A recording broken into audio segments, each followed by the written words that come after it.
Don't look down, the girl whispered, though no one seemed to be listening.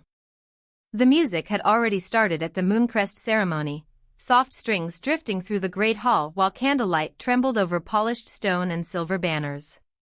Everywhere she looked, people wore jewels, silk, and the easy confidence of those born to be admired. And there, at the very edge of the room, stood Lila Hart, a quiet omega in a plain cream dress that had been mended more times than she could count. She kept her hands folded in front of her, her shoulders still, her breathing measured, because she had learned long ago that taking up less space made it easier for others to pretend she did not exist. Tonight was supposed to be simple. A formal gathering. A chance to serve quietly. A chance to disappear quietly. But the pack had other ideas. Lila, called a smooth voice from the center table, sharp with amusement. Several heads turned. Her cousin Mira smiled as if she had offered a kindness, though the glitter in her eyes said otherwise. Come closer. We'd all love to see whether you can manage to look presentable in candlelight. A few quiet laughs followed. Not loud enough to be called cruel by anyone who wished to deny it. But Lila felt them anyway, each one landing lightly and then sinking deep. She kept her chin level and walked forward because turning away would only make the moment larger. The marble beneath her shoes seemed colder with every step. Myra's gaze drifted over her dress, then paused at the loose thread near the hem. Did you wear that to be noticed, or simply because it was the only thing left in the house? Another laugh, softer this time. More careful. More practiced. Lila's fingers tightened around the tray she was carrying. A small tremor moved through her wrist, but she steadied it. She had spent years learning how to hold herself together in rooms like this. Years learning how to swallow hurt before it reached her face. I'm here to help, she said quietly. Her voice was calm, though it cost her something to make it so. Mira tilted her head. You always say that, as if usefulness is the same as value. The words lingered in the warm air. Layla lowered her eyes. She could feel the eyes of the court, the watching, the waiting, the silent hope that she would shrink under their attention and make this easier for them. Some part of her wanted to do exactly that. But then an older guest near the far archway swayed suddenly, one hand moving to his throat as if the room had grown too bright, too warm, too fast. The servants near him froze. No one else moved. For one brief second, the mockery around her lost its rhythm. Lila saw it clearly, the tightness in his jaw, the pale edge to his face, the fear he was trying not to show. Without thinking, she stepped forward. He needs water, she said, setting her tray down with care. The room went still. Mira frowned, annoyed at the interruption, but Lila had already reached for the pitcher, her attention fixed on the man who looked increasingly unsteady. She did not know his name. She did not know why no one else had helped. She only knew the expression in his eyes, a silent plea, the kind people often missed because they were too busy looking for grandeur. Lila moved closer, calm and gentle, and for the first time that evening, the entire hall seemed to hold its breath. The older guest took the water with trembling hands, and the moment Lila stepped back, the first flicker of relief crossed his face. It was so brief that almost no one noticed it, but she did. The color returned slowly, like dawn finding a frozen window. Around her, the whispers had not stopped. If anything, they had sharpened. Mira let out a soft, cruel laugh and turned toward the nearest circle of onlookers. She thinks pouring water makes her important, she said, her voice sweet enough to be dangerous. A few people smiled into their glasses. Lila felt the heat rise in her cheeks, but she kept her posture straight. Her hands were still. Her breathing stayed even. She had learned long ago that fear could be smelled before it was seen, and she refused to give anyone the satisfaction of watching her shrink. Yet the room had changed. The man she had helped was no longer swaying. He stood with quiet care, one hand resting on the carved edge of a nearby chair, his expression unreadable as he looked at her as though she were the only person in the hall who had not asked him for anything. Thank you, he said at last. His voice was low, calm, and strangely steady, carrying an authority that made the nearest servants lower their eyes without knowing why. Lila gave a small nod, surprised by the warmth in his tone. "You looked like you needed it," she replied. It was a simple answer. Honest. Unpolished. The man studied her for one long moment, and something unreadable moved behind his gaze. Then a nearby noblewoman made a displeased sound and set her cup down harder than necessary. "How touching," she murmured. "The Omega plays nurse now." More laughter rippled through the hall. Lila could feel it pressing against her skin like cold rain. Still, she did not look away. She only reached for the tray again, meaning to continue her work and disappear back into the shadows where people expected her to stay. But before she could take a single step, the man in front of her spoke again, not loud, but with enough presence to bend the air around him. "Stay where you are." The words were not harsh. They were worse than harsh. They were absolute. And for the first time that evening, the laughter around Lila faltered, thin and uncertain, as if the entire hall had sensed something it did not yet understand. The hall had gone strangely still, as if every breath had been pulled into one unseen chest. Lila felt that silence press around her, warm and heavy, while the man in front of her remained perfectly calm. He did not raise his voice. He did not need to. Even the servants at the far tables had stopped moving. Somewhere behind her, Mira shifted her weight and let out a nervous little laugh, but it sounded too sharp now, too forced, like a sound that no longer belonged in the room. Lila kept her hands folded at her waist. She could feel the eyes on her, measuring her, waiting for her to shrink again. She had spent most of her life knowing that look. It was the look people gave when they expected you to apologize for existing. But tonight, something in the air felt different. The man's gaze had not hardened when the others mocked her. If anything, it had deepened, as though he were seeing past the noise and into the truth she kept hidden so carefully. "What is your name?" he asked. The question was quiet, but it carried through the hall like a bell. Lila hesitated. Names had power in places like this.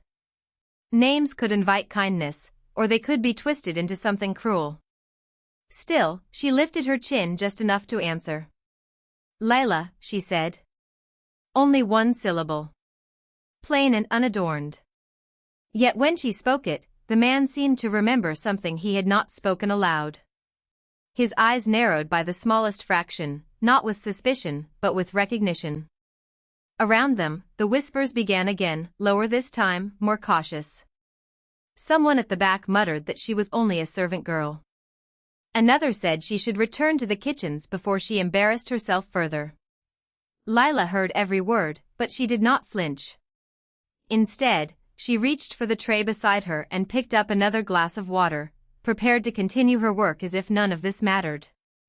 She had learned how to keep moving while people judged her. She had learned how to make herself small enough to survive. But the man's hand lifted, stopping her before she could take even one step. Again, he was not harsh. He was precise. "Not that one," he said softly. "The one behind you." Lila turned, confused, and saw the elderly guest seated just 2 places away. His face had gone pale, his fingers trembling against the arm of his chair as if he were trying very hard not to show it. The room seemed to tighten around that small weakness. Lila crossed to him at once, careful and unhurried, and placed the water in his hands. His shoulders loosened almost instantly. It was a tiny change, but she noticed it, because she always noticed what other people missed. The man at the center of the table watched her with an expression that did not belong in a crowded hall full of cruel smiles. It was not amusement. It was not pity. It was something quieter, and far more dangerous to every person who had dismissed her. Then he said, almost to himself, "You notice what others refuse to see." The words settled over Lila like a veil of light. For one suspended moment, she could not move. And in that same moment, the laughter around her began to die out, one voice at a time, as if the room itself had finally understood that the girl everyone had ignored was standing much closer to destiny than any of them realized. The silence that followed did not feel empty. It felt alive, thick, with every eye in the room now fixed on Lila as if they were seeing her for the first time. She kept her hands folded in front of her, steady despite the strange heat rising beneath her skin. She had not meant to draw attention. She had only meant to help. But in a place like this, kindness could feel almost dangerous. The man at the center of the table studied her in that same calm, unreadable way, his fingers resting lightly near the glass she had just placed in front of him. No one else had moved. Not Mira, whose smile had finally frozen in place. Not the servants at the edges of the hall, who stood so still they seemed carved from the dark wood and candlelight.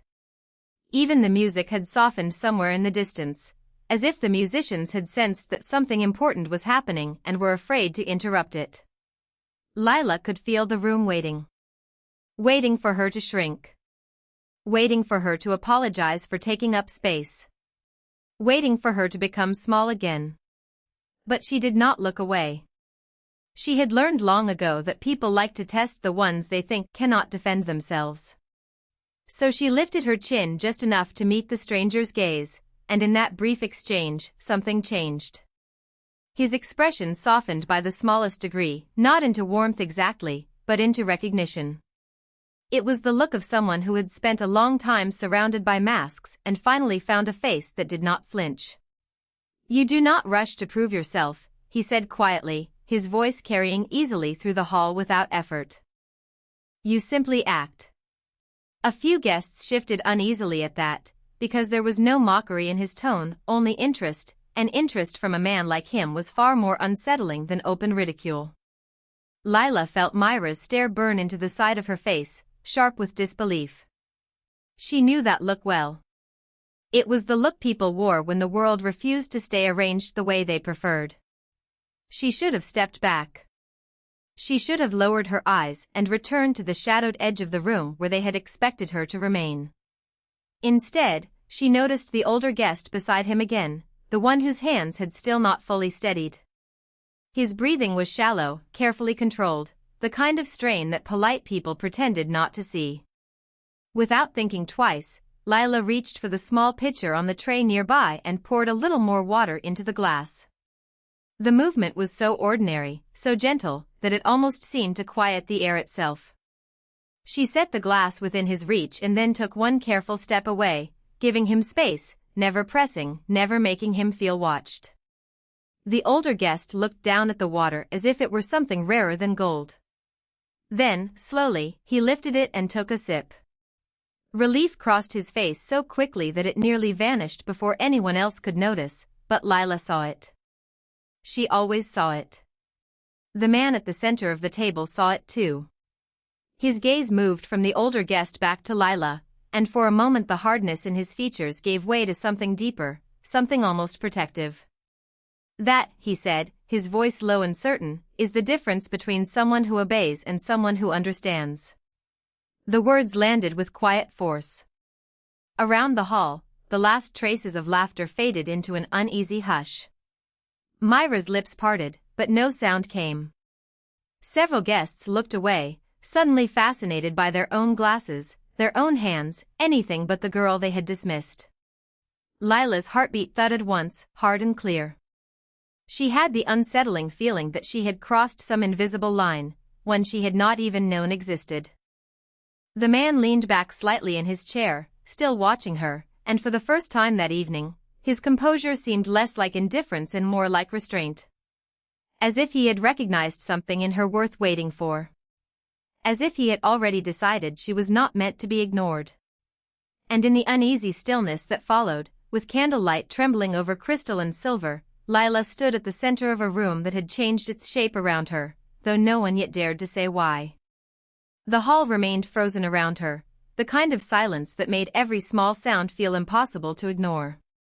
Lila could hear the faint clink of glass somewhere near the far table, the soft crackle of the candles, the careful breath of the woman beside her. Nothing else moved with any confidence.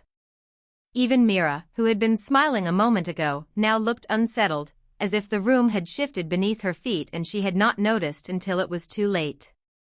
The man at the center of the table did not look away from Lila. His attention stayed on her with a calm that was almost unnerving, not because it was sharp, but because it was steady. He watched her as if he were measuring more than her manners, more than the quiet act she had just offered. He watched her like he was listening to something no one else could hear. Lila kept her expression composed, though her pulse had begun to quicken. She had not planned for this.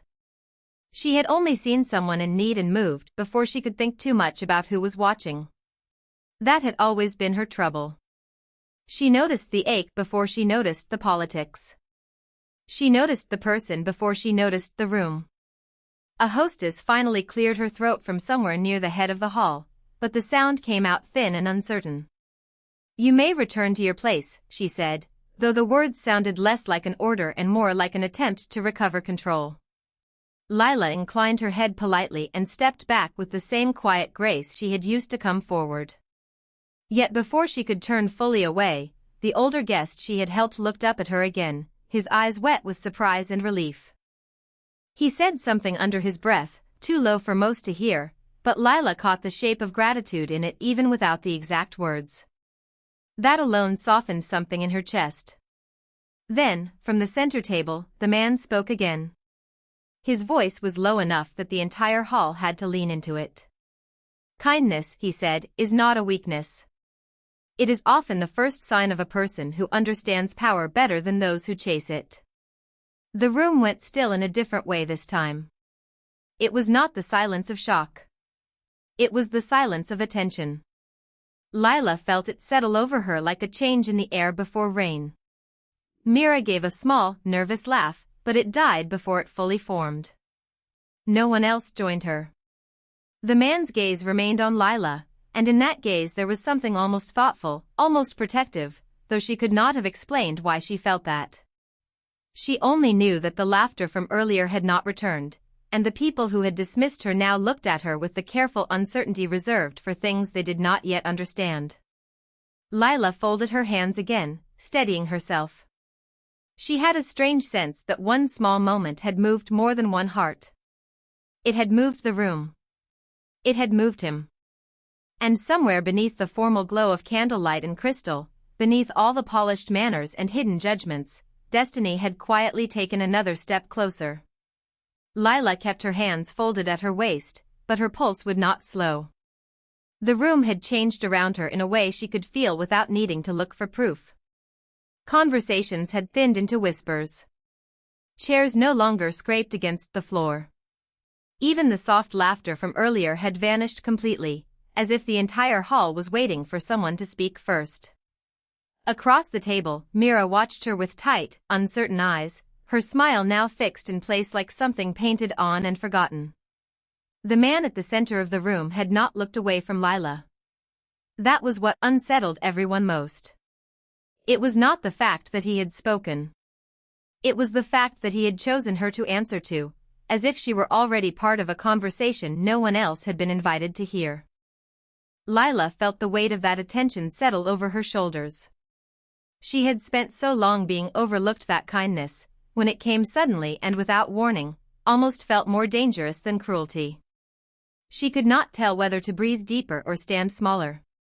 But the man only watched her with that same steady expression, calm and unreadable, as though he had noticed something in her that the others had missed entirely.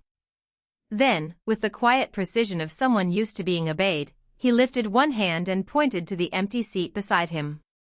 The movement was small. The effect was not. Several heads turned at once. Myra's face lost the last bit of color in it. Someone near the back inhaled sharply and did not seem to realize it. Lila stared at the chair, then back at him, certain she had misunderstood. No one like him made room for someone like her. Not in a hall like this. Not in front of everyone. But his gaze remained on her, direct and unwavering, and there was no room in it for mockery. Only expectation. For one fragile second, she thought about refusing simply because it would be easier than walking into another kind of humiliation. Yet something in his expression kept her still. It was not command alone. It was patience. The kind that did not rush, did not pressure, and did not shame her for hesitating. Slowly, Lila lifted her chin and took one careful step forward. The room seemed to hold its breath with her. Every movement felt louder than it should have, the soft sweep of her dress, the faint tap of her shoe against the polished floor, the whisper of candlelight flickering over the silver on the table. When she reached the chair, she paused. The man did not smile. He only inclined his head once, as if her arrival had been exactly what he expected. And in that simple gesture, something inside her chest shifted. Not relief. Not yet. Something deeper. The strange and frightening sense that she had just crossed into a moment she would never be able to leave behind. The chair was still waiting when Lila sat down, though it did not feel like a chair at all. It felt like a threshold. The air around the long table seemed thinner here, sharpened by candlelight and the quiet attention of people who had already decided she did not belong. But the man across from her did not look at her like that. He looked at her as if he had been waiting far longer than she had, as if the space she occupied had finally become the correct shape. Lila kept her hands folded in her lap to stop them from trembling. She could feel Mira watching from the side, could feel the tension in the room pulling tighter every second, but no one spoke. Not until a servant approached with a silver tray and set down a small box before the man across from her. The motion was careful, almost ceremonial, and that alone made Lila's breath catch. The man's fingers rested on the lid for only a moment before he opened it.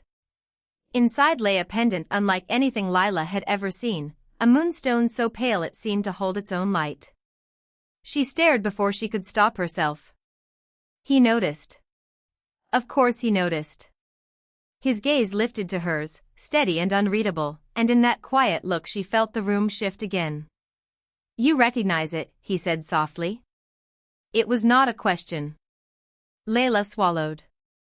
She did not know why her throat had gone dry, only that the sight of the stone stirred something deep and old inside her, like a memory she had never been allowed to keep. "I have seen one like it before," she said at last, careful and low. The corner of his mouth changed, not quite a smile, but close enough to make the people near the table stiffen. "Then you know why it matters," he replied. His voice was calm, but there was weight in it, the kind that made everyone nearby feel as if they were standing too close to a secret. Lila did not answer. She could not. Because the truth was, the pendant did matter, and not only because it was beautiful. It made her chest feel tight in a way she could not explain. It made her think of moonlit paths, of a voice calling her name from far away, of a promise she had never heard but somehow already knew. Across the room, one of the older guests leaned toward another and whispered something behind a hand. Lila caught only a fragment, enough to know her name was being spoken with curiosity now instead of disdain. It was unsettling. Worse, it was dangerous, because curiosity could become scrutiny, and scrutiny could become judgment. She lowered her eyes to the polished surface of the table, hoping to steady herself, but the man's voice came again, gentler this time. "You should not be looking down when the truth is finally within reach." The words struck her more deeply than they should have. Her fingers tightened together. Slowly, she lifted her gaze. He was still watching her, patient and intent, as if he had seen the hesitation in her before she ever spoke it. "What truth?" she asked, though she was not certain she wanted the answer. A hush moved through the hall like a passing wind. The man's hand closed over the pendant, then opened again, and for one brief second Lila saw what looked like a mark along his wrist, pale and unmistakable before his sleeve shifted to cover it. Her breath faltered. He noticed that too. "There are things," he said, his tone lowering, "that are felt before they are understood. And some bonds do not wait for permission." The room seemed to narrow around them. Lila could not look away from him now, not even if she had wanted to. The unease in her chest was joined by something else, something fragile and bright, a feeling like the first step into dawn before the sun has fully risen. Then, from somewhere near the entrance, came the sharp sound of doors opening. Every head in the hall turned at once. And when Lila looked toward the sound, she saw a figure stepping into the light, bringing with them the unmistakable weight of arrival. Lila did not move when the doors opened. She only felt the change in the room before she fully saw it, a subtle tightening in the air, a ripple of attention spreading from the entrance to every corner of the hall. The figure stepping into the light carried themselves with the kind of quiet certainty that did not ask for permission. Conversation died in an instant. Even the chandeliers seemed to still, their crystal droplets holding the candlelight without flicker. Lila's fingers curled once against the fabric at her waist. She did not know why her heartbeat had quickened, only that it had. The newcomer crossed the threshold with measured steps, their expression unreadable at first glance, but not cold. Never cold. There was something in the set of their shoulders, in the steady way they looked across the room, that made the air feel charged with recognition she could not explain. Beside Lila, someone drew in a breath so sharply it sounded almost like fear. Across the table, the man with the pendant stood, his posture changing at once, all ease gone from him. He did not smile. He did not speak. But his hand lowered from the edge of the table, and Lila saw the smallest shift in his face, a look so brief it might have been missed by anyone not watching closely. Respect. Or perhaps something deeper.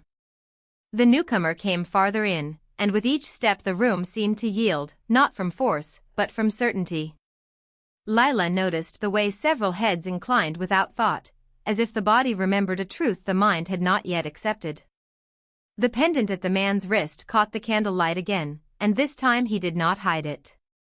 His gaze moved from the door to Lila, then back again, as though two worlds were meeting in the same breath. "You arrived sooner than expected," he said quietly. The voice was calm, but it carried. The newcomer stopped a few feet from the table and finally looked at Lila directly. There was no sharpness in that look, no judgment, only a steady awareness that made her feel seen in a way both unsettling and strangely gentle. It was like standing in the first light before sunrise, when the dark has not yet vanished but can no longer pretend to rule the sky. "I came when I was needed," they answered. The words were simple, but they landed with weight. Lila felt the room listening now, not just hearing. Every silence in the hall seemed to bend toward that exchange. The man across from her rested one hand lightly on the table, his face composed again, though something in his eyes had changed. He had been waiting. That much was clear. And the newcomer, whoever they were, had answered a call no one else in the room seemed able to hear.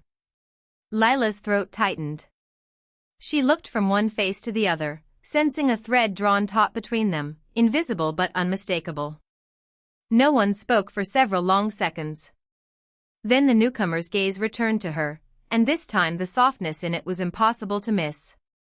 "You do not need to stand alone in a room full of strangers," they said. The words were not loud, but they reached her like warmth reaching cold hands. Lila felt something inside her ease, just slightly, though the ache of being watched, judged, measured, had not completely left her. It lingered at the edges of her skin. Still, for the first time that night, the hall no longer felt entirely against her. It felt divided. And in that division, a small opening had formed. The man with the pendant noticed it too. His eyes lowered for a brief moment, then lifted again, sharp with thought. The newcomer turned their attention away from Lila at last and toward the rest of the hall, and in that movement there was no haste, no need to impress. Only command without noise. The kind that asked nothing and yet changed everything. The candles flickered once, as though the room itself had exhaled. Lila stood very still, aware that whatever had entered with that figure was not merely a person, but an answer. Not to the room. To her. Lila did not understand the room until silence began to move through it like a living thing. It started at the doors and passed over the hall in waves, touching every face, every lowered chin, every careful breath. The stranger at the entrance had not raised his voice. He did not need to. Something in the way he stood made the finest gold on the walls seem dim beside him.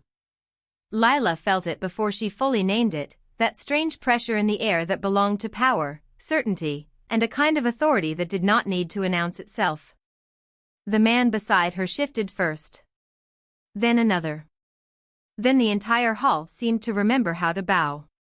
Lila remained still, her fingers curled lightly against the fabric at her waist. She had been stared at all night as if she were a mistake someone had failed to correct. But now the eyes that had judged her were no longer fixed on her alone. They were moving, uncertain, toward the figure who had changed the shape of the room simply by entering it. The newcomer crossed the hall with measured steps, his expression unreadable, his gaze steady and direct. When he reached the center aisle, he stopped as though the distance itself belonged to him. Lila saw the pendant at his throat catch the candlelight, a dark gleam against polished metal, and something in her chest tightened again, not with fear now, but with recognition she could not explain. He looked at the gathered nobles, then at the ones who had mocked her only minutes before, and spoke with quiet ease. If this is how you welcome a guest, then the room has forgotten its manners. No one answered. No one dared.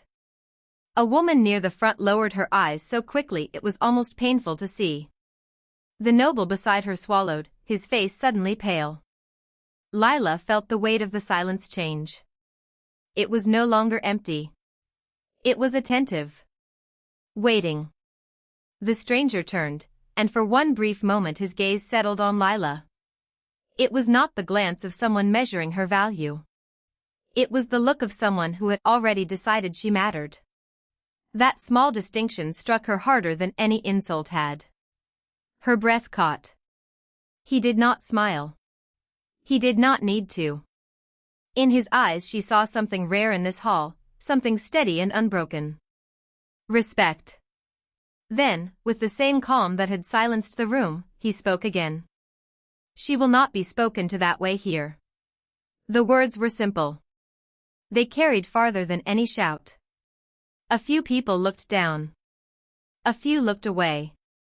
The man with the pendant took one more step forward, and the entire hall seemed to lean toward him as if drawn by gravity. Lila felt the old ache inside her loosen by a fraction. Not disappear. Not yet. But loosen enough for something warmer to slip in beneath it. She had spent so long bracing for the next slight, the next dismissal, the next reminder that she was easy to overlook. Now, in front of everyone, someone had looked at her and refused to see her as less. The realization unsettled her more than humiliation ever had. Her pulse thudded hard in her throat. The room had not healed. The room had simply changed its face. And in the middle of that changing light, the stranger inclined his head to her with a formality that felt almost like a promise. Lila did not know his name yet. She did not know why his presence felt so impossible to ignore. But she knew this much with sudden, undeniable clarity. Whatever had entered that hall tonight had not come by chance. It had come with purpose. And for the first time in a long time, Lila felt the fragile, dangerous beginning of hope. Lila did not know how long she stood beneath that watchful light before the room remembered how to breathe. The silence did not break all at once. It thinned, then trembled, then settled into a quiet so complete that even the candles seemed to burn more carefully. The stranger remained where he was, neither advancing nor retreating, as if the space between them had become something sacred and fragile. Lila kept her face calm, though her heart had begun to race with a nervous, almost disbelieving force. She had been stared at before. She had been measured, dismissed, and spoken over so often that she knew the shape of cruelty by instinct. But this was different. He looked at her as though he recognized something in her that the rest of the room had failed to see, and that recognition made her chest ache in a way she did not yet understand. Around them, the court had gone still. No one coughed. No one dared whisper. Even the woman beside the dais had lowered her eyes, her earlier certainty replaced by the uneasy stiffness of someone who sensed the world tilting beneath her feet. Lila felt that tilt too. It was not dramatic. It was quieter than that, and somehow far more dangerous. She looked at the stranger again, taking in the straight line of his shoulders, the composed stillness of his hands, the calm that seemed to gather around him instead of leaving him exposed. He was not dressed like a man trying to impress a hall full of watchers. He did not need to. Everything about him carried the weight of certainty, and certainty was rarer than gold in a place like this. A servant moved near the far wall, then stopped as if remembering to be afraid. The air seemed to tighten with every heartbeat.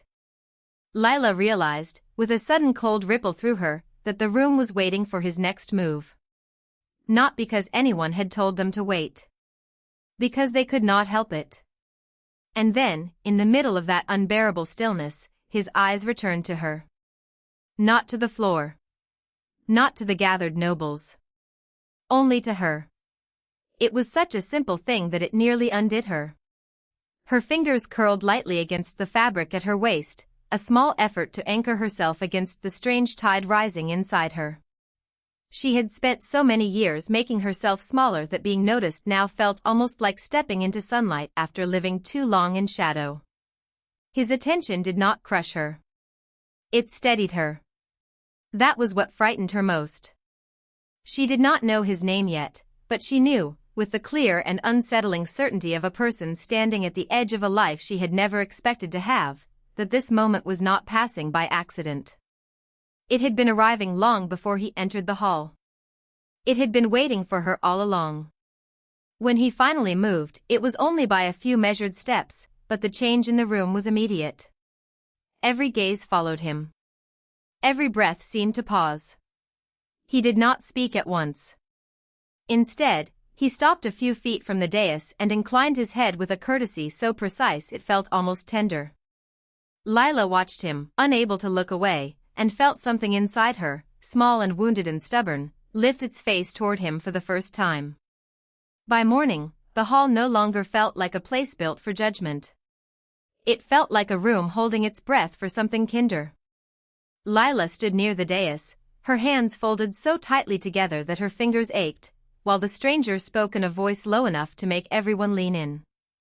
He did not raise it. He did not need to. The words carried on their own, steady and certain, and every one of them seemed to unsettle the old order in the room. He asked for the records to be brought forward. He asked for the names to be read again. He asked, with calm precision, why so many choices had been made in darkness when they could have been made in the light. No one answered him at first. That was the strange power of it. Not anger. Not force. Just truth spoken with enough patience that it became impossible to ignore. Lila looked from one face to another and saw it happen in real time. The people who had stared through her before were now staring toward her, and not with ridicule. With attention. With uncertainty. With the first signs of shame. A servant brought the records with trembling hands, and when the pages were laid open, the room seemed to shrink around the evidence of what had been done and what had been overlooked. Lila did not reach for them. She only watched as the stranger scanned the lines, his expression growing quieter, more deliberate. Then, without warning, he looked up and met her eyes. The entire hall seemed to tighten around that one look. It was not pity. It was not curiosity. It was recognition, sharp and immediate, as though he had finally found the shape of something he had been searching for long before he entered this room. "You were never meant to be hidden," he said, and the words landed softly, yet they changed everything. Lila felt the pressure behind her ribs ease in a way she had not expected. For so long, she had learned to expect only what could wound her. This felt different. This felt like a hand offered without demand. She did not speak. She could not trust her voice yet. But she lifted her chin, and in that small movement there was a beginning. A beginning of being seen without being broken. The stranger turned back to the council, and when he spoke again, his tone remained composed, but now it carried the weight of a decision already made. He asked that Lila be given access to the archives, that her counsel be included in every discussion from this day forward, and that no one speak for her again when she was perfectly capable of speaking for herself. The room shifted at those words. Not from protest. From surrender. One by one, the people who had doubted her lowered their eyes. Not all of them, not yet, but enough. Enough to make the air feel cleaner. Enough to make Lila realize that the life she had been waiting for was not going to arrive with thunder. It was arriving with quiet permission, with measured respect, with a man who understood that gentleness could be its own kind of power. And when he stepped back, giving her the space to choose what came next, Lila understood something that changed the shape of her fear. He was not taking her future from the room. He was returning it to her. Lila had spent so long bracing for the room to turn on her that she almost did not trust the softness gathering now around its edges. It did not happen all at once. It happened in the small things first. A councilman set down his papers and stopped speaking over her. A woman at the far end of the table looked at Lila's face instead of the stranger's shoulder. Even the old archivist, who had never once addressed her without a trace of impatience, gave a small, uncertain nod when Lila asked for the ledgers to be brought forward. The stranger remained by her side, not crowding her, not deciding for her, only standing there with that calm, steady presence that made it easier to breathe. When the first ledger was opened, the smell of dust and leather rose into the air, and with it came the first real proof that Lila had been right. The missing records were not gone. They had been tucked away, mislabeled, hidden in plain sight by people who had never expected anyone like her to ask the right questions. For a moment, the old ache in her chest threatened to return. Not because she was wrong, but because she had been made to feel wrong for so long. She drew in a slow breath and kept reading. The stranger's gaze lowered to the page beside hers, and when his hand moved, it was only to turn the paper toward the light so she could see the line more clearly. Such a simple gesture. So careful. It made something warm and fragile stir inside her, something that had lived too long in silence. By noon, the council room had changed from a place of judgment into a place of reluctant attention. Requests replaced interruptions. Questions replaced assumptions. Even the men who had once spoken as if her voice were a courtesy began to wait for it. Lila heard her own thoughts more clearly in that steadier air. She heard the shape of a life that did not have to be spent shrinking herself to survive. She heard the possibility of being known without being tested every time she entered a room. And when the stranger finally asked if she wished to continue, his voice low and even, she realized the question mattered as much as the answer. He was not pulling her forward. He was giving her the choice to walk. Lila looked at the open ledgers, at the faces that had begun to soften, at the light spilling across the table in pale gold bands, and for the first time she let herself imagine a future built on truth instead of fear.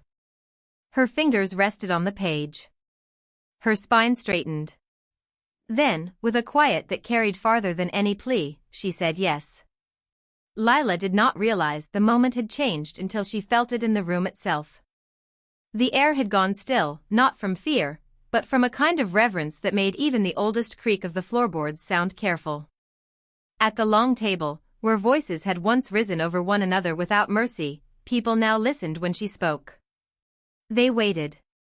They considered. It was a small thing, almost invisible to anyone watching from the outside, but to Lila it felt like stepping into sunlight after years spent in the shade. The stranger remained near the head of the table, calm and steady, never once taking the space that belonged to her. When questions came, he let her answer them. When doubt flickered in a face, he said nothing until she had finished. That quiet respect did more than any grand declaration could have done. It taught the room how to see her again. By afternoon, the ledgers had been opened wide, the old records laid bare, and the truth that had been buried for so long began to take shape in plain language and steady ink. Lila found names she had been told to forget, property lines that had been drawn in lies, and signatures that proved what she had known in her bones for years: she had never been as alone as they wanted her to believe. Someone had been protecting pieces of her life all along, preserving them like embers beneath ash, waiting for the right moment to let them glow again. And when she looked up from the page and met the stranger's eyes, she no longer saw mystery first. She saw patience. She saw restraint. She saw a man who understood that trust could not be seized, only earned. He told her the final truth in a voice so low the room almost missed it. He was not there to claim what had never belonged to him. He was there to return what had been taken and stand beside her while she chose what to do with it. Lila's breath caught, not because she was afraid now, but because the weight she had carried for so long had finally shifted from her shoulders. She thought of every door that had closed in her face, every whispered judgment, every moment she had made herself smaller so others could stay comfortable. And for the first time, none of it felt like the end of her story. It felt like the beginning of a life she had not yet dared to imagine. The sun lowered beyond the tall windows, washing the room in a golden hush. Dust drifted through the light like tiny stars. One by one, the people gathered their rows to their feet, not because they had been ordered to, but because something honest had entered the room and changed them. Even the ones who had doubted her could no longer pretend not to see the woman standing before them. Lila drew a slow breath and straightened her spine. The silence no longer felt heavy. It felt weighting. She placed her hand over the last page, then closed the ledger with a soft, certain sound. It was not the sound of an ending. It was the sound of a life taking shape. The stranger gave her a single nod, and in that small gesture she felt an entire future unfold. Not one built on fear. Not one built on silence. One built on truth, on dignity, and on the quiet, unbreakable power of being seen. And when Lila finally smiled, it was not the smile of someone rescued. It was the smile of someone who had stepped into her own light and found, waiting there, a love gentle enough to honor her, and strong enough to stay.